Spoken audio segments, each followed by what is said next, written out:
আজ তোমাদের সঙ্গে শেয়ার করব আমাদের বাড়ির রবিবারের খাওয়া-দাওয়া। আজকের হচ্ছে ফ্রাইড রাইস আর মাটন। বাবা বানাবে মাটন আর আমি বানাচ্ছি ফ্রাইড রাইস। সত্যি সপ্তাহের এই ৭টা দিনের মধ্যে যদি রবিবার না থাকতো, কেমন যেন জীবনটা বোরিং হয়ে যেত না?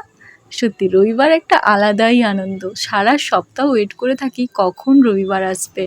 প্রতিদিনের মতো সেই তাড়াহুড়োটা আর থাকে না, চটজলদি কাজ করতে হয় না, যখন হবে হবে, ঘুমোচ্ছি তো ঘুমোচ্ছি, উঠবো তো উঠবো, এরম একটা ব্যাপার। তো তোমাদের সঙ্গে কথা বলতে বলতে আমি কিন্তু রাইসটা বানিয়ে নিচ্ছি। কীভাবে বানালাম দেখলে তো? রাইসটা ভালো করে ছেঁকে নিয়েছি, তারপরে ঘি, চিনি, তারপর দিলাম সমস্ত ভেজে রাখা ড্রাই ফ্রুটস আর ভেজে রাখা সবজি। তারপর স্নান করে সবাই মিলে একসঙ্গে খেতে বসলাম। তোমাদেরকে তো আগেই বলেছিলাম বাবা মাটন কারিটা দারুণ বানায়। আজকে একটু অন্যরকমভাবে বানিয়েছে।